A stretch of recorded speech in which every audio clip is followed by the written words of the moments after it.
Welcome to the Commercial Real Estate Academy podcast, the podcast dedicated to simplifying the commercial real estate industry for the masses.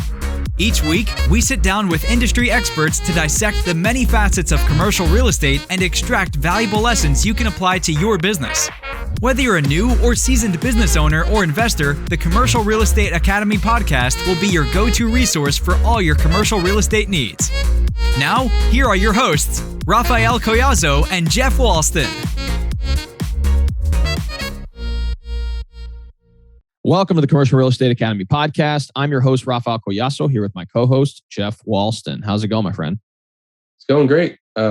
Actually, preparing for my wedding, so I'm excited. Wow, yeah, I know. I'm in the wedding, so I'm excited to be there with you and celebrate. We actually just booked our hotel room in New Albany because we want to make sure that we're not being irresponsible on your wedding and trying to drive back or anything like that. So we'll have a good time with you guys, and I'm excited for it. I'm sure you are as well. And half of it's probably the excitement of let's get this this thing squared away. Yeah, it's definitely it's the excitement that you're actually going to be with your person, but it's also the excitement. It's like, okay, now you're finally together, and now you don't have to be planning for months on end for a wedding. The planning piece is probably the biggest one. Is just the stress involved with trying to make sure you coordinate everything, and then on the day of the event, making sure that the vendors are there and they do what they need to do and stuff like that. So I'm sure you guys won't miss that, but you guys will definitely enjoy each other for the rest of your life, which I'm very excited for you too. So yeah, thanks. Oh, for sure. So, but speaking of just great times and really good conversations, we had the pleasure of interviewing Willie Harden, founder of Remax Five Star Properties here locally in Louisville. Just an impressive individual and someone that I hadn't really known until relatively recently. My fiance actually joined their brokerage on the residential end several months ago. And, through my brief conversations with him, even though he is active in the real estate space, both on the residential and commercial side, we had never really crossed paths. And, we had a conversation when I went to go visit their office with my fiance. And I just, learned a little bit more about his story and his background and who he was and how he operated. And, I thought he would be a phenomenal guest for this podcast because he really does have a very diverse background. So one of the things, the main things we talked about was related to, first off, his background. He served in the military for many years and then decided to jump into the real estate space, first on the residential side and the commercial side. So we talk a little bit about that transition from the military to real estate, and then taking his focal point from just residential real estate also now into the commercial real estate space. And he's been able to buy and develop multiple different multifamily properties. He built out his office in downtown Louisville, and he's looking to expand to another office at some point in time to expand his brokerage, his mortgage brokerage business as well. So, but things we talked about are, how to grow your brand over time. He's been in the business for decades, and so he provided some insights on how to grow within the business from the brokerage standpoint. And really, just these types of lessons can be applied regardless of whether you're an investor, commercial banker, commercial lawyer. It doesn't matter. These are just time-honored principles that you can learn from within any type of business setting. And then finally, we talked a little bit about a few things. One being improvement of diversity within the industry. One of the things that I think is difficult, in particular within the commercial real estate space, is that there's really not as much diversity as we'd like. And so, what are some of the things that we can do to be able to open up the industry to a large group of people from different backgrounds, different creeds, and maybe they never had any aspirations from getting into the commercial real estate space, but now that they learn more about it and there's more resources out there for them to learn about the many opportunities that are available within the space, it becomes more attractive to them to come in. And so we talked about that and different ways we can pursue in order to improve diversity within the industry. So I thought it was a phenomenal conversation. He really is a leader in many respects and has really taken a commitment to personal and professional development. And so I found this episode extremely enlightening. And so without further ado, let's go ahead and dive right into the podcast. Well, hey, Willie, how's it going? Great seeing you this now it's afternoon, huh? Great. I'm doing great, Raphael. Glad for you to have me here today. Oh, for sure. No, I ever since, I've seen you around on billboards around town and stuff. And when my fiance joined your guys' brokerage, I was like, okay, I really need to meet Willie and sit down with him and learn from him, because you definitely have a unique experience in the space. And I think our audience can gain a lot of value from what you have to share. So again, really honored and welcome to the show. Thank you. Of course. Glad to be here. Sure. So what one of the things we first do when we first get started in our interviews is we like to learn a little bit more about the persons across the table from us. So if you don't mind, if you could share a little bit about yourself, that'd be great. I've been in the real estate business. Well, let me start off first. My background is 22 years military. Been in the real estate business for 34 years. My background is a commercial broker, CCIM. Also, I'm a CPM, Certified Property Management. Have did some, in the commercial field, and did some Walmarts, site selection, Walgreens site selection, developed 2 or 3 subdivisions. At the current time, I'm still developing spot building single family houses. So just love what I'm doing. That's awesome. Yeah. And you mentioned the military background. My grandfather served in the military for many, many years. And, he was a sergeant major in the Army for a long time. And I mean, obviously I respected him immensely from, the discipline he showed in his life. And I think a big part of that, he'll even admit, is from his experiences in the armed forces. And, obviously we thank you for your service. And, I'm sure it's helped you in your journey along with your life as well. Yeah, I brought a lot of that over from the military, my leadership skills, and just how to keep going when the times get rough. Oh yeah, no, and the times get rough in a civilian setting are a lot different than in an armed forces setting. So yes. I think the challenges that you face in a civilian setting are going to be a lot, I would imagine, much more manageable than you would in a combat situation. So again, thank you for your service on that front. So one thing I wanted to mention was, you did mention that you first started out from the armed forces, you got into residential real estate, and then you eventually made the jump into commercial. What was the logic there? Why did you decide that you also wanted to kind of pursue the commercial route? Well, I was selling residential real estate, and I started building multifamily properties. So kind of interests me. So while I was doing that, I was working on my CCIM, building my portfolio. So it was just an eye catcher for me. I enjoyed doing it, and the lease up. My background is, I'm a CPM also. So I like the leasing aspect of it, and just site selection, finding the highest best use for property. Getting them up to the to the codes and the best use for commercial property. So I enjoy doing that. That's awesome. Yeah. And one thing I've noticed, and again, I haven't been in the commercial real estate space for much time at all. About 2.5 years, almost 3 years now. And it is impressive, the diversity as far as the things you could work on. I mean, you could literally be, in a retail setting representing Walmarts, or you can go to an office property represent an accounting firm in the leasing up of a large office space in a large tower. There's so much diversity as far as what you can work on in the industry, which again unlocks some semblance of creativity, in particular for someone who is interested in something like that. So, yes. At least that was my experience. Well, I was kind of specialized in multifamily. That was my bread and butter. So I was deep into the multifamily apartments. Oh, for sure. And there's a strong need even to this day regarding housing as well. So I've worked with several investors of multifamily properties, and it's a very hot property type, and I think it's going to continue to be in the future because we just can't keep up with the demand for housing, in particular on the affordable end. That's another thing that maybe we'll touch on at some point is the affordable housing crisis that we have in the United States, and how that's going to evolve over the next 10 or 20 or 30 years. Yes. Yeah, I think we'll be okay this time. I think the way everything's going, my prediction on that end, I don't think we'll have as many foreclosures as we've seen in the past. Mm-hmm. I think they got the government kind of got that under control, but we will see some, you know. Oh, for sure. Yeah. It's an ebb and flow of the economy, definitely. So when you first got started in the residential space, what made you decide to start your own brokerage? Because there's definitely some people in my in the audience who are currently at a particular brokerage, but they have aspirations to branch off and start something on their own. So what was that experience like for you? And then if you could talk a little bit about, what are some of the challenges that you faced as you went through that process? Well, I think some of the challenges was,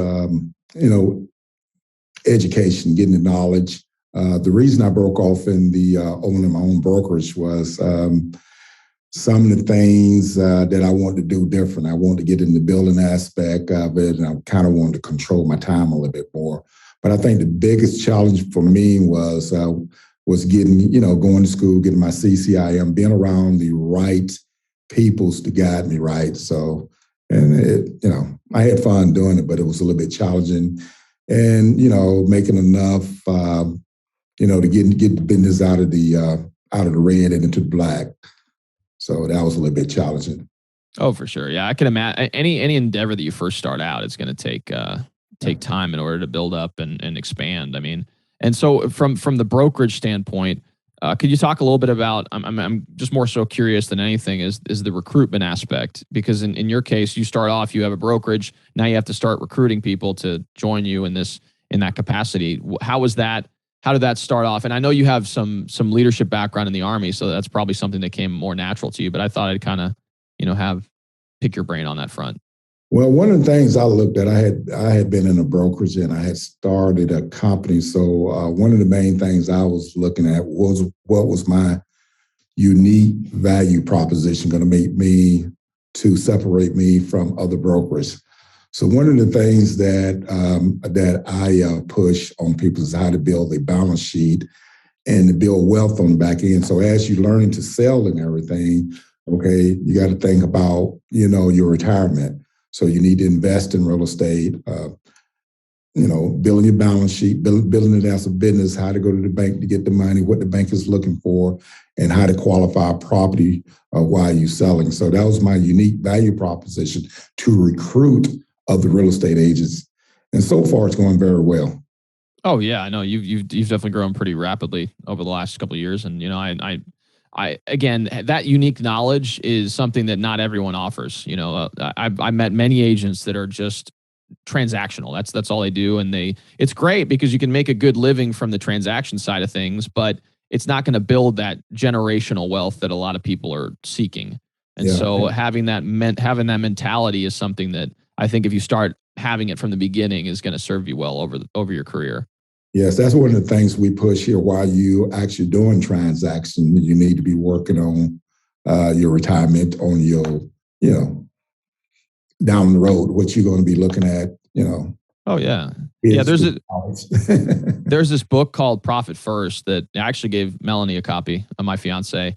That kind of changed the game for me as far as how do I approach allocation of resources. So with the Profit First method, you have money that comes into a particular account, and then you just divvy up the money from that account into different buckets. So it'd be your operating account. You have your owner's compensation account, which is the salary that you pay yourself, depending on if you're an S Corp or LLC or whatever. You would just draw a salary. And then from there, you have your tax account, which is, I think, what a lot of people fail to understand in any W-2 or non-W-2 role, is that you have to withhold your own taxes. So just because you make $100,000 in a year doesn't mean you're going to keep the $100,000 in a year, right? You're going to have to. Uncle Sam's going to want their pound of flesh, and so I feel like being deliberate about that throughout the year makes sure that come tax time, you're not sitting and looking at a $15,000 or $20,000 tax bill, being like, oh my gosh, how am I going to come up with the money? So one of the things I did on that, I set up a system, and I kind of tell the agents about it, where it's systematic, automatic. So the only thing I got to think of throughout the day is my income producing activities. So when I do a transaction to hit the account, the money's automatically divvy up. Then I have an appointment on my phone, appointment to myself every 30 days to look, have I grown or where I'm at, to make adjustments.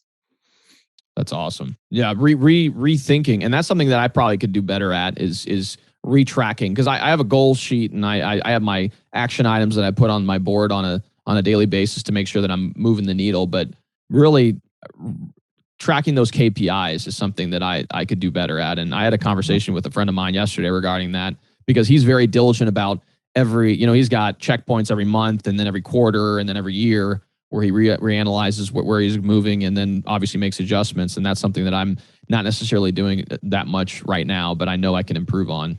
So that's great advice. I'm sure for those of you guys who are listening, that could be something that you just decide to incorporate into your day-to-day routine. So. Yep. That's awesome. I was thinking the way I look at it, if I don't have to think about it systematic, so I only have to readjust every 30 days.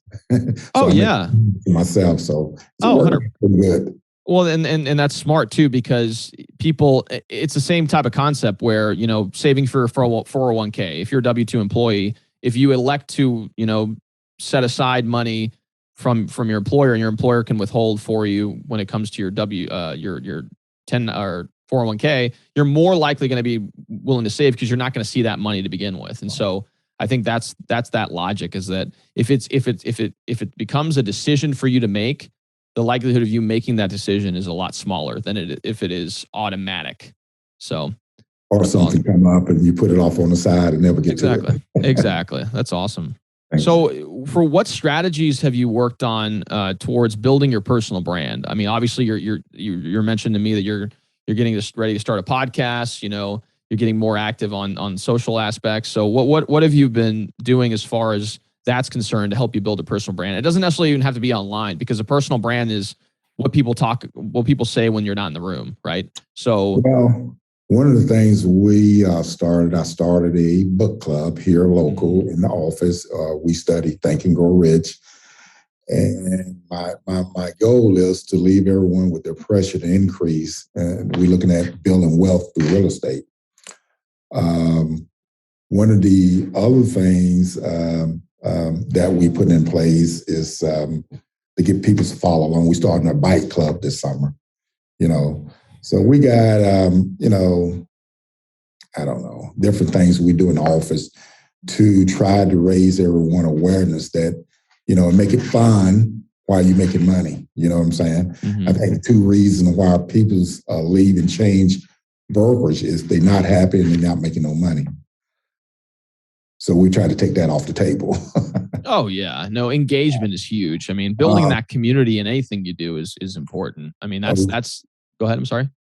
Getting back to your question on the branding, what we just put in place here about a month ago, we hired a company called Real Graders, and what they're doing for us now is going through all the social media sites, cleaning it up, connecting everything, and all the agents I'm pushing them where we have a app on their phone where we can share, so we can start branding the Remax Five Star Property, the company, and branding themselves. So at the present now, we are working on that and trying to get more exposure.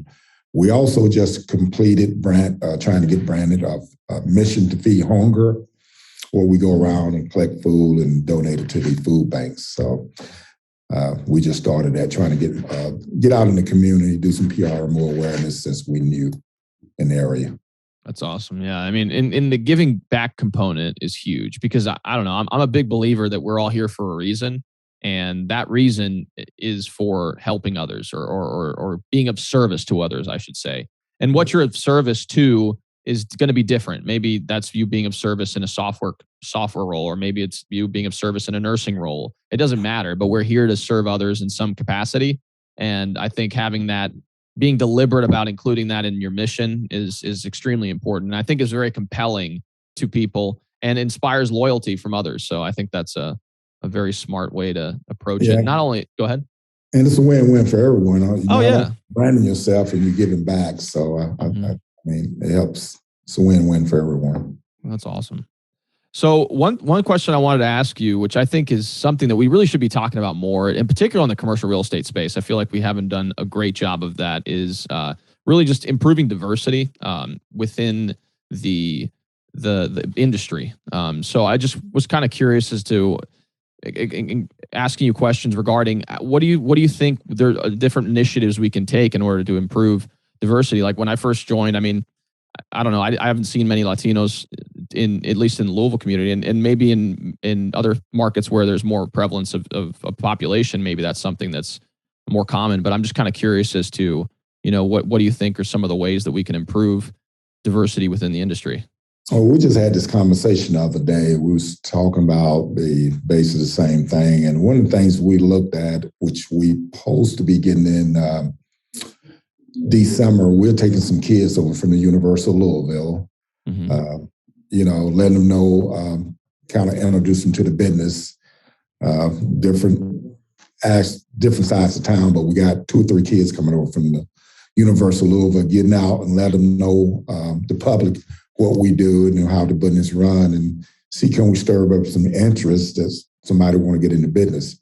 Another thing that we do that we're getting ready to start doing is having more, just stop in and inviting different companies in to see what we all do to spread the word. So that's awesome. Yeah, I think a big part of it is just letting people know about it. I feel like in particular on the commercial real estate end, it's an industry that's very much cloaked in some form of mystery. Like there's not really a lot of content out there. And, unless you're in it, like you're either your family has been in the business for a long period of time, or by some chance encounter, you meet someone who just so happens to be in the commercial real estate industry and you just kind of jump into it. I mean, that it's very rare for someone to just say, oh yeah, like let me pursue an opportunity in this particular industry. And, I think it helps when you have people who to make a deliberate effort to include a diverse range of different people from all different types of backgrounds. And I think as more and more people from these diverse backgrounds start coming into the industry, it makes it a lot easier for people to see themselves potentially being in that industry, because they see someone who, maybe has a similar background or experience to them, and they say, okay, well, if they can do it, then I can do it. So I think that's an important part of the message. So. And one of the things I share is just so many avenues that you can take in the commercial, specialize in. Do you want to specialize? Do you want to develop? Do you want to specialize in shopping centers? Do you want to specialize in high rise? I mean, there's just so many avenues that I try to share with, different peoples that I meet. Oh, for sure. Yeah. And I've noticed too, I mean, I came from a software background. I'm an engineer by trade, and I had no idea anything about the commercial real estate industry. And, I joined a boutique brokerage here in town with Paul Grisanti, the Grisanti Group. And, I know Paul and them do a lot on the industrial side and retail side. And I just so happen to do several deals on, retail investment property. And, I really like retail. It's really interesting to me. But had I not done that, I wouldn't have known. The only other concept I've seen as far as commercial real estate was concerned prior to joining into the business was, those big office buildings and maybe those large multifamily properties. That's pretty much it. It's not like it's not very often you go to like a large warehouse or something like that. So it's just kind of interesting to hear your take on that. Well, that's the same thing with me. Like I specialized in multifamily, didn't know I was going to like it. I was, I like this, putting it together, doing the due diligence. I'm a numbers guy. I like playing with the numbers, get it to work for the investors. And I mean, I love it. That's awesome. Yeah, and it shows in your commitment to the industry, right? Because you've been doing it for 30 plus years. You wouldn't have done it that long, I'd imagine, unless you enjoyed it. And I mean, you got to make it fun. You have to. Yeah. I mean, because we're only here. I mean, we have a very short time on this planet, so you might as well do something that you're excited to do on a day-to-day basis. So it's exciting. So go ahead. No, I was not. Sure. Yeah, sure. So if you could go back in time and go back to your younger self, whether that's, pre-army or post-army or whatever point in time you think you wanted to go back to, what advice would you give to yourself at that moment in time? Well, we was talking about that in the book club this morning. If I had to go back in time, one thing that I would have done is raise my awareness. Probably would have gotten in real estate a little bit earlier. and I probably would have went to got my CCIM a little bit early. I love what I do, and I'm like, if I had to start a little bit early, but when I first started, I didn't have a good direction where I was going, and I had to be around the right peoples. But I look back, you can only connect the dots looking back with Steve Jobs, and you can't look forward. So if I can go back in time, I probably would have not been around certain peoples and would have been around the right peoples, and more education and more awareness in my direction for where I'm at now with the real estate. Oh, for sure. And really your past experiences really impact who you are. So I'm sure there's some experiences that, you had that have really positively impact your career. And, I wouldn't trade my experience in the software space for anything in the world, because it's really changed my perspective on how to approach problems. And you have to look at it like this: that them the steps you had to take to get to where you're at now. So who knows?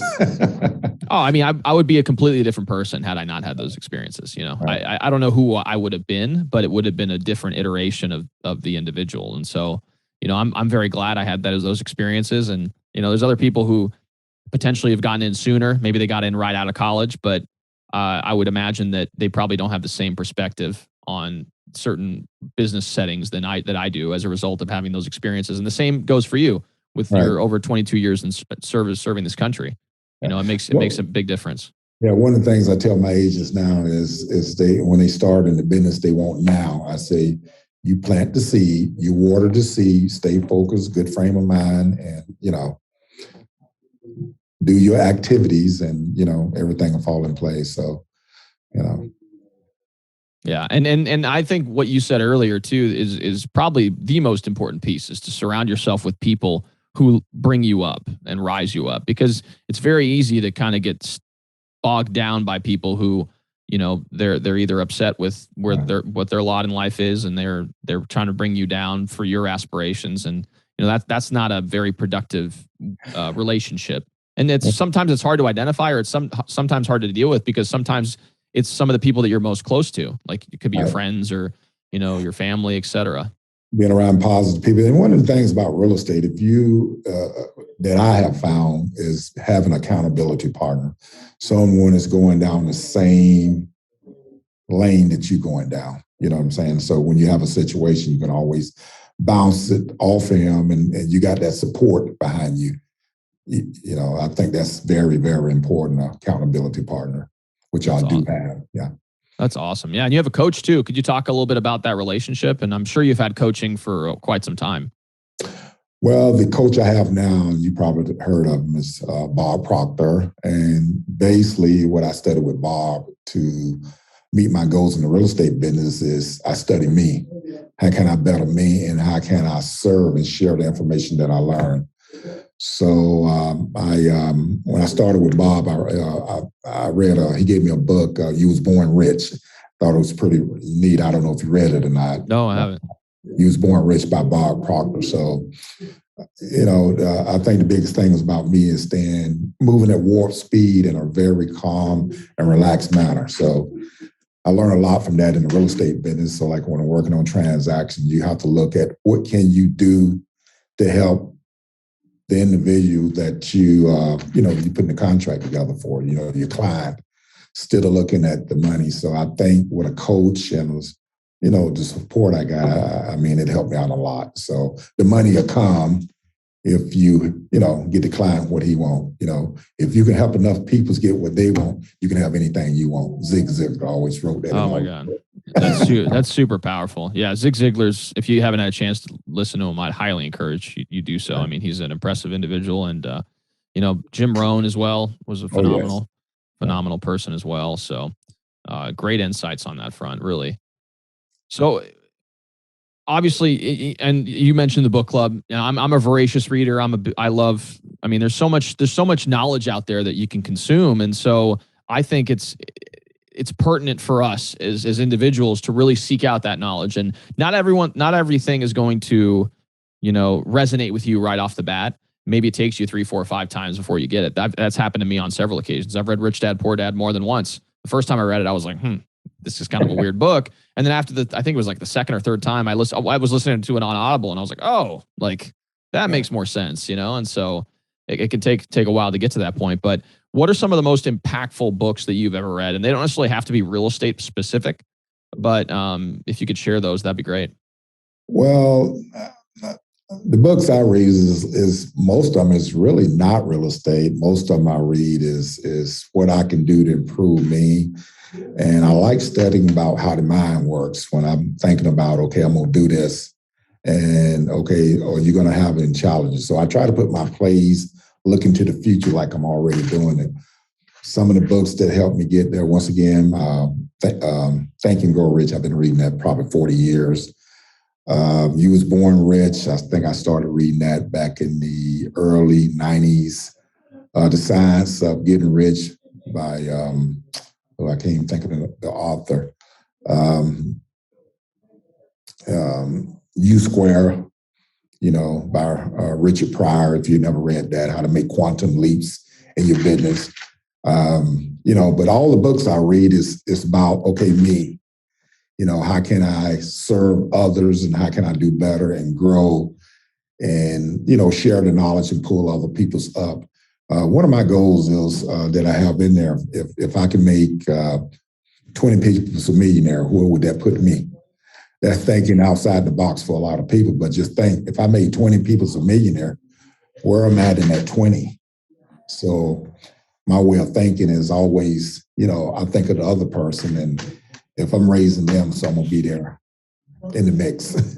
Oh, for sure. Yeah. No. And another thing that you mentioned is you focus on you, because in order for you to reach that next level, you really have to evolve into someone different, because, you may not currently have, the leadership skills in order to run a 300 person organization. So who do you have to be to get to that point? And it's not, and you don't necessarily have to put yourself in a position where you're down on yourself because of it. But in reality, it should be a process. You should be excited about this. Is look, I'm here. I need to get here. What is the gap? And how do I bridge that gap? And I think that part of that is just, number one, coming to the realization that you in fact do have that gap, and then deliberately working towards it every day by improving even a small amount. I know Brian Tracy talks about, improving 1% a day. Yeah. Or if 0.5% a day. Go ahead. Yeah, one of my mottos, when I'm negotiating, I walk in the room and they say, well, hello, how you doing? And I respond, as I say, every day is a holiday. I even got it on my website, and they'll look at me and they'll say, what side of the bed did you get off? So I put them in a situation. I say, okay, I know what I'm dealing with when I'm trying to put a deal together. So I always use that because I'm always putting out good spirits. So they say, what you been drinking? Well, and that's a technique I use. Oh man, but I'm sure you've noticed is when you respond to someone in a positive and cheery and lighthearted way, the way they respond to you is much different. The way they interact with you is completely different. And sometimes it can be hard to respond in that way, especially if things maybe the other person is coming off as somewhat abrasive, or maybe you've had a bad day. But understanding that you have the decision, or you choose every day how you want to respond to negative stimuli in your life, whether that's to remain happy or, let them get you down. Right. So, I read this book called Man's Search for Meaning by Viktor Frankl. And he talks about the things that it's a phenomenal book, and it puts things into context, because it's oh, wait, I've never had to deal anything close to what this gentleman had to deal with. Yet he was able to find meaning in his suffering and came out of it a stronger individual. And that's because he chose to approach his turmoils in a positive way. Yeah. And so, Great book. I always think about it, and I don't know if we get a little bit off the subject, about Dale Carnegie. And he always state, any idea that is held in the mind that's either feared or revered will begin at once to close itself in the most convenient and appropriate physical form that's available. And most people is not aware of that, so especially in the real estate business. And when I coach and talk to my agents, I said, you just got to stay in a good frame of mind, Mm-hmm. And it's not easy all the time. You always have to kind of check yourself and say, okay, what is the broader mission? What is the broader purpose? And, as long as you're getting those checkboxed items taken away. I mean, I read this book called The Compound Effect by Darren Hardy, and it's small, consistent, positive actions every day add up to massive results. And it's amazing how it's worked in my life. I mean, I've only been, I've written several books. I've written 6 books at this point, and I started back, 4 or 5 years ago. And that's because of the 250 to 500 words a day that I write. So, just continuously adds up. And if you do that, if you apply that to whatever you want to in life, it's going to pay dividends. Automatic. Yeah, exactly. That's awesome. Well, Willie, we really appreciate you stopping by today. Again, you just have such a wealth of knowledge to be able to share with our audience, and we really do appreciate everything that you do. One thing that I wanted to ask you was related to what we call this commercial real estate treasure chest. It's a repository of resources that we make available to our audience, and it has examples of things that we could contribute as a helpful PDF or Excel sheet and ebooks. People who have been on the podcast have contributed a wide variety of things. But I just wanted to kind of give you an opportunity to share what are you willing to contribute today? I really don't know. I got to think about that. I could pull a rabbit out of a hat. You want me to name something? We could say it's a mystery item. How about that? So for those guys who are listening, when we do make it available, you'll know. It'll be like, whoa, this is a mystery item. Yeah, I'm sure I can come up with something. Been in the business for a while. Oh, for sure. No, and for those of you guys who are listening right now and are listening in the future as well, I think it's worthwhile to be able to look at the item that he's going to contribute, because I know it's going to have a ton of value associated with it. So that's awesome. Well, Willie, again, we really do appreciate your time. If people wanted to learn more about you, learn more about your brokerage and the things that you're up to, how can people get in contact and learn more about you? I am on social media. They can look me up on LinkedIn. Just Google Willie Harden, WILLIE HARDEN, and I'll pop up on the Google search. Oh, that's awesome. Yeah, I know. And I encourage you guys, if you do have more insight or want to learn more about him, you definitely should reach out to him. He is a person who, really makes himself available to people and has a wealth of knowledge. So I would highly encourage you guys to do that. So again, thank you all for tuning in. If you guys are listening to this in a podcast format, whether Apple Podcasts, Spotify, really any other podcast medium, please leave a 5-star review. It helps with the algorithm and ensures more and more people can hear this message. If you're watching this on YouTube, feel free to like and subscribe to the channel. It really helps, again, with the algorithm and make sure that more subscribers come in and many more people learn about the many facets of commercial real estate. So thanks again for tuning in, and we'll see you all next time.